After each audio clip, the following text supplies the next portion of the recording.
പ്ലാസ്റ്റിക്കിന് ഇന്ന് നമ്മുടെ ദൈനംദിന ജീവിതത്തിലുള്ള സ്വാധീനം വളരെയേറെയാണ്. എല്ലാ രംഗത്തും പ്ലാസ്റ്റിക്കിൻ്റെ ഉപയോഗം വർദ്ധിച്ചു വരുന്നു. രൂപമാറ്റം വരുന്നത് എന്നർത്ഥം വരുന്ന പ്ലാസ്റ്റിക്കോസ് എന്ന ഗ്രീക്ക് പദത്തിൽ നിന്നാണ് പ്ലാസ്റ്റിക് എന്ന വാക്കിൻ്റെ ഉത്ഭവം. പ്ലാസ്റ്റിക്കിൻ്റെ ചരിത്രം ആരംഭിക്കുന്നത് 1833 ഫ്രഞ്ചുകാരനായ ഹെൻറി ബാക്കനോട്ട് നൈട്രോസെല്ലുലോസ് കണ്ടുപിടിച്ചതോടെയാണ് എന്ന് വേണമെങ്കിൽ പറയാം. 1868 അമേരിക്കയിലെ ഹ്യാട്ട് സഹോദരന്മാർ വ്യാവസായികമായി ഇതുപയോഗിച്ച് ബില്യാർഡ്സ് ബാൾ നിർമ്മിച്ചതോടെയാണ് ഇതിന് വ്യാവസായികമായ മാനം കൈവന്നത്. മനുഷ്യന്റെ വിനാശകരമായ ആവശ്യങ്ങളിൽ നിന്ന് പ്രകൃതിയെ സംരക്ഷിക്കാനുള്ള ഒരു ഉപാധിയായിട്ടാണ് പ്ലാസ്റ്റിക്കിന്റെ കണ്ടുപിടുത്തത്തെ ഉദ്ഘോഷിക്കപ്പെട്ടത്. പ്രകൃതിദത്തമായ പരുത്തുനാരുകളിൽ നിന്നും വേർതിരിച്ചെടുത്ത സെല്ലുലോസിനെ കർപ്പൂരമായി പ്രവർത്തിപ്പിച്ചാണ് ഹ്യാട്ട് തന്റെ പ്ലാസ്റ്റിക് നിർമ്മാണം ആരംഭിച്ചത്. എന്നാൽ 1907 ലിയോ ബെക്ലാൻഡ് പ്രകൃതി വസ്തുക്കൾ ഒന്നും തന്നെ ഉപയോഗിക്കാതെ നിർമ്മിച്ച ബേക്കലൈറ്റാണ് ആദ്യത്തെ കൃത്രിമ പ്ലാസ്റ്റിക്.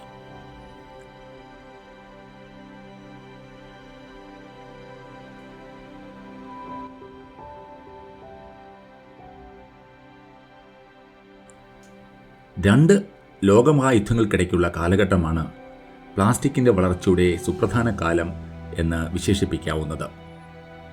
സെല്ലോഫെയിൻ, പോളിവിനൈൽ ക്ലോറൈഡ്, പോളിസ്റ്റെറീൻ തുടങ്ങിയവയുടെ കണ്ടുപിടുത്തം നടക്കുന്നത് ഇക്കാലത്താണ്. രണ്ടാം ലോക മഹായുദ്ധത്തോടെ അമേരിക്കയിൽ പ്ലാസ്റ്റിക് ഉൽപ്പാദനം വൻതോതിൽ വർദ്ധിച്ചു.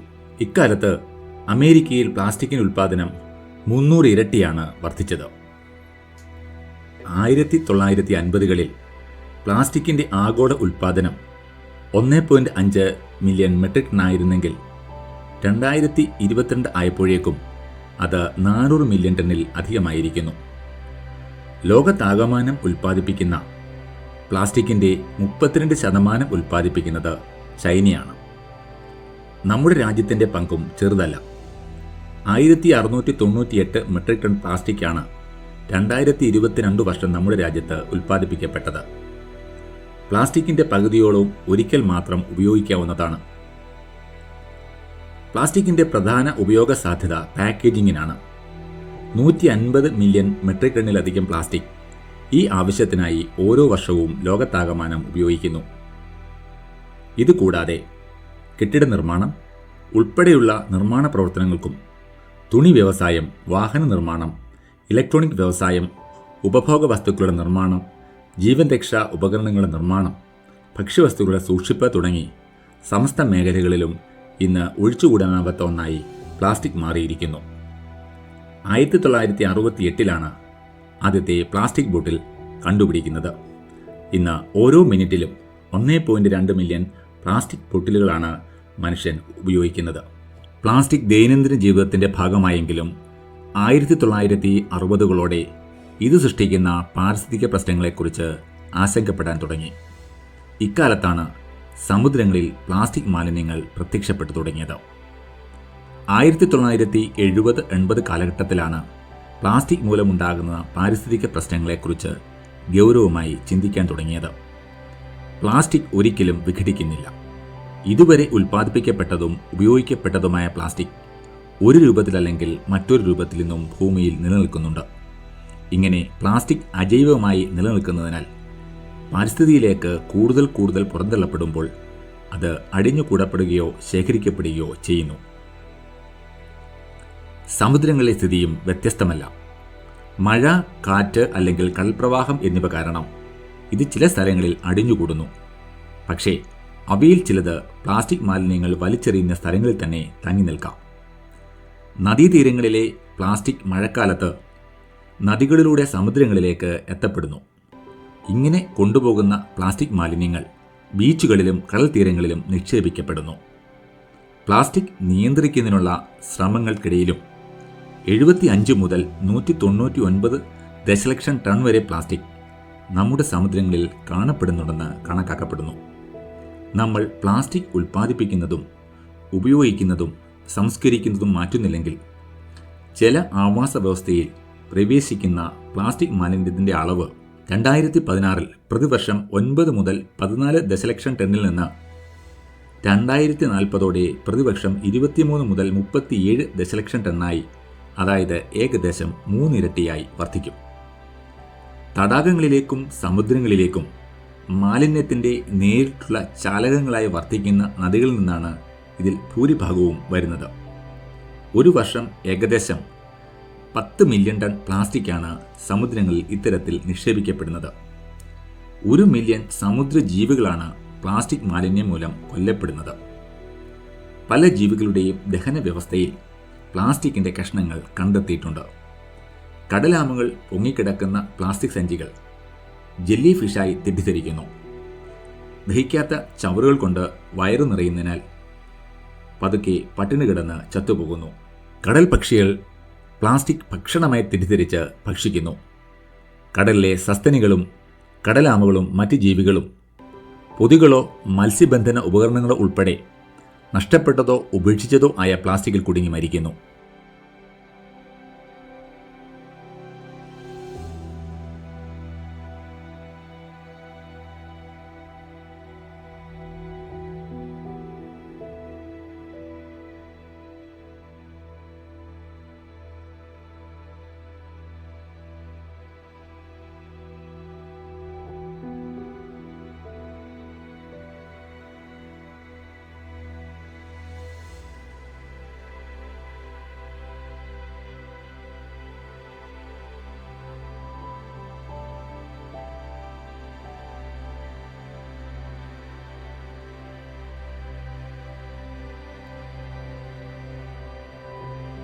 ലോകത്തിലെ ഏറ്റവും ഗുരുതരമായ വംശനാശ ഭീഷണി നേരിടുന്ന തിമിംഗലങ്ങളിൽ ഒന്നായ നോർത്ത് അറ്റ്ലാന്റിക്കിലെ റൈറ്റ് വെയിൽസിന്റെ മരണത്തിന്റെ ഒരു പ്രധാന കാരണം ഇത്തരം മത്സ്യബന്ധന ഉപകരണങ്ങളിൽ കുടുങ്ങിപ്പോകുന്നതാണ്.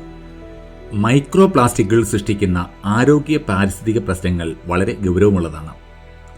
കടലിലോ കരയിലോ ഉള്ള കുപ്പികൾ, പ്ലാസ്റ്റിക് പൊതികൾ എന്നിങ്ങനെയുള്ള വലിയ പ്ലാസ്റ്റിക് കഷ്ണങ്ങൾ പൊട്ടുകയും ക്രമേണ തകരുകയും ചെയ്യുന്നു. സൂര്യപ്രകാശം, ഓക്സിഡേഷൻ, ഘർഷണം എന്നിവ മൂലമാണ് ഇത് സംഭവിക്കുന്നത്.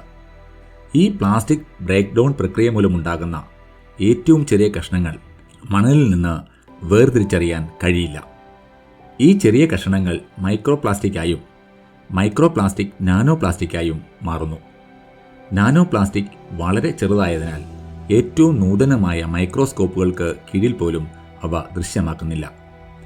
നാം മനസ്സിലാക്കേണ്ട കാര്യം, ഒരു പ്ലാസ്റ്റിക് ബാഗ് ബ്രേക്ക് ഡൗൺ പ്രക്രിയയുടെ ഫലമായി ദശലക്ഷക്കണക്കിന് നാനോ പ്ലാസ്റ്റിക് കഷണങ്ങളായി മാറ്റപ്പെടാം എന്നതാണ്. ഈ കണങ്ങളൊന്നും തന്നെ യഥാർത്ഥത്തിൽ വിഘടിപ്പിക്കപ്പെടുന്നില്ല. അവ നമുക്ക് ചുറ്റുമുള്ള ജലാശയത്തിലും മണ്ണിലും വായുവിലുമെല്ലാം അടങ്ങിയിരിക്കുന്നു. ഇവയ്ക്ക് ഭാരം കുറവായതിനാൽ വളരെ വേഗത്തിൽ വ്യാപിക്കപ്പെടുന്നു. 2014 ധ്രുവപ്രദേശങ്ങളിലെ ഐസിൽ മൈക്രോ പ്ലാസ്റ്റിക്കിൻ്റെ സാന്നിധ്യം ഉള്ളതായി കണ്ടെത്തുകയുണ്ടായി. സമുദ്ര പ്രവാഹങ്ങൾക്കൊപ്പം സഞ്ചരിച്ച് ധ്രുവപ്രദേശങ്ങളിലെ ഐസ് പാളികളിൽ എത്തപ്പെടുന്നതാണ് ഇവയെന്ന് അനുമാനിക്കപ്പെടുന്നു. മൈക്രോ പ്ലാസ്റ്റിക്കിനെ ഈ ലോകത്തു നിന്ന് നമുക്ക് ഇല്ലാതാക്കാനാവില്ല. അത് സൃഷ്ടിക്കുന്ന പാരിസ്ഥിതിക ആരോഗ്യ പ്രശ്നങ്ങൾ നിരവധിയാണ്. മനുഷ്യർ ഉൾപ്പെടെയുള്ള എല്ലാ ജന്തുജാലങ്ങളും അവയെ അകത്താക്കുന്നുവെന്നും ഏറ്റവും ചെറിയ കണികകൾ നാനോ പ്ലാസ്റ്റിക് ശരീരത്തിലുടനീളം വ്യാപിക്കുകയും തലച്ചോർ ഉൾപ്പെടെയുള്ള അവയവങ്ങളിൽ എത്തുകയും ചെയ്യും. നമ്മൾ ശ്വസിക്കുന്ന വായുവിൽ പ്ലാസ്റ്റിക് കണങ്ങൾ അടങ്ങിയിട്ടുണ്ടെങ്കിൽ അവ ശ്വാസകോശ ഭിത്തിയിൽ തുളച്ചു കയറുകയും അവ വിഘടിക്കാത്തതിനാൽ അവിടെ തന്നെ തുടരുന്നതിനുള്ള സാധ്യത ഉള്ളതായി ശാസ്ത്രജ്ഞർ ആശങ്കപ്പെടുന്നു. ഇങ്ങനെ പ്ലാസ്റ്റിക് അടങ്ങിയ വായു തുടർച്ചയായി ശ്വസിക്കേണ്ടതായി വന്നാൽ മൈക്രോ പ്ലാസ്റ്റിക് വീക്കം ഉണ്ടാകാനുള്ള സാധ്യതയും ഉണ്ട്. പ്ലാസ്റ്റിക് നാരുകളുടെ സാന്നിധ്യം തുറസായ സ്ഥലങ്ങളേക്കാൾ വീടുകളിൽ വളരെ കൂടുതലാണ്. ഭക്ഷണത്തിലൂടെയും വായുവിലൂടെയും മൈക്രോ പ്ലാസ്റ്റിക് അകത്താകാനുള്ള സാധ്യതകൾ വീടുകളിൽ പൊതുവെ കൂടുതലാണ്.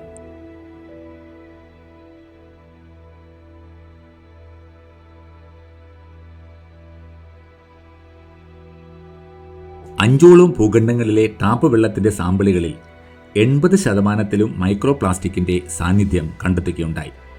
കുടിവെള്ളത്തിലെ ഈ മൈക്രോ പ്ലാസ്റ്റിക്കുകൾ വസ്ത്രങ്ങൾ, കാർ ടയർ, സിന്തറ്റിക് കാർപ്പറ്റുകൾ എന്നിവയുടെ തേയ്മാനത്തിൽ നിന്നാണ് വരുന്നത്. കൂടാതെ പ്രാദേശിക ജലസ്രോതസ്സുകളുടെ മലിനീകരണത്തിലൂടെയും ടാപ്പ് വെള്ളത്തിലേക്ക് എത്താൻ കഴിയും. കുപ്പികളിലെ മിനറൽ വാട്ടറിലും ബിയറിലും മൈക്രോ പ്ലാസ്റ്റിക് കണ്ടെത്താൻ കഴിഞ്ഞിട്ടുണ്ട്. ചവയ്ക്കുമ്പോഴും ഭക്ഷണം കഴിക്കുമ്പോഴും നമ്മൾ മൈക്രോ പ്ലാസ്റ്റിക് അകത്താക്കുന്നു.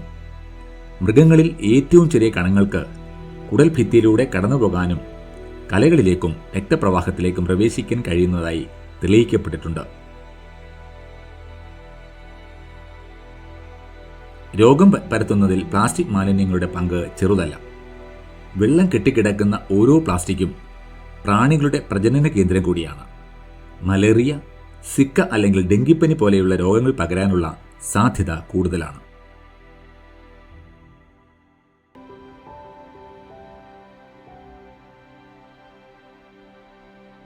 കാലാവസ്ഥ വ്യതിയാനത്തെ ത്വരിതപ്പെടുത്തുന്നതിൽ പ്ലാസ്റ്റിക് വഹിക്കുന്ന പങ്ക് ചെറുതല്ല.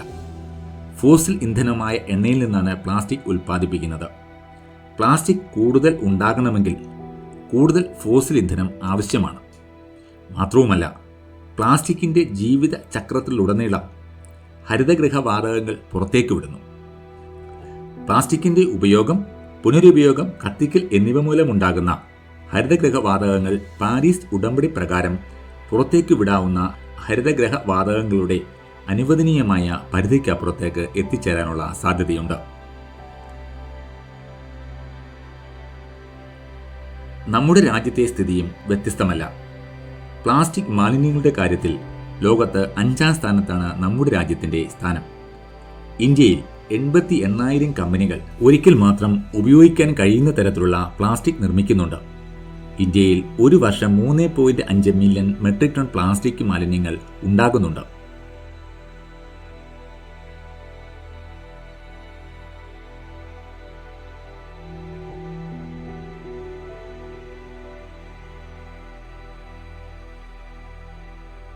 രണ്ടായിരത്തി 2021-22 വർഷം രാജ്യത്തെ പ്ലാസ്റ്റിക്കിൻ്റെ ആവശ്യകത 20.89 മില്യൺ ടൺ ആയിരുന്നെങ്കിൽ 2023 ആകുമ്പോഴേക്കും 22 മില്യൺ ടണ്ണായി വർദ്ധിക്കുമെന്നാണ് 2021 പ്ലാസ്റ്റിക് ഇൻഡസ്ട്രി സ്റ്റാറ്റസ് റിപ്പോർട്ടിൽ പറയുന്നത്. ലോകത്താകമാനം പ്ലാസ്റ്റിക്കിൻ്റെ ഉൽപ്പാദനം, ഉപയോഗം, പുനരുപയോഗം എന്നിവയെക്കുറിച്ച് വളരെയേറെ ചർച്ച ചെയ്യപ്പെടുന്നുണ്ട്. പ്ലാസ്റ്റിക് സൃഷ്ടിക്കുന്ന പാരിസ്ഥിതികവും ആരോഗ്യകരവുമായ പ്രശ്നങ്ങൾ മനുഷ്യൻ്റെയും മറ്റ് ജീവജാലങ്ങളുടെയും നിലനിൽപ്പിനെ തന്നെ സാരമായി ബാധിച്ചു കഴിഞ്ഞു. നമ്മുടെ രാജ്യത്തും കർശനമായ നിയന്ത്രണങ്ങൾ ഏർപ്പെടുത്തി കഴിഞ്ഞു. കേന്ദ്ര സർക്കാർ കൊണ്ടുവന്ന പ്ലാസ്റ്റിക് മാലിന്യ നിയന്ത്രണ ഭേദഗതി ചട്ടം 2021 പ്രകാരം 2022 ജൂലൈ 1 മുതലാണ് പ്ലാസ്റ്റിക് നിരോധനം കർശനമായി നടപ്പിലാക്കി തുടങ്ങിയത്. നമുക്ക് നിയമങ്ങൾ അനുസരിച്ചുകൊണ്ട് പ്ലാസ്റ്റിക്കിനെ നിയന്ത്രിക്കാം. ലോകത്തെ പ്ലാസ്റ്റിക് ഭീഷണിയിൽ നിന്നും രക്ഷിക്കാം.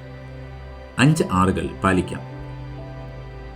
റിജക്ഷൻ, നിരാകരിക്കൽ; റെഡ്യൂസ്, ഉപയോഗം കുറയ്ക്കൽ; റീയൂസ്, പുനരുപയോഗിക്കൽ; റീസൈക്ലിംഗ്, പുനഃചംക്രമണം; റീപ്ലേസ്മെന്റ്, ബദലുകൾ സ്വീകരിക്കൽ.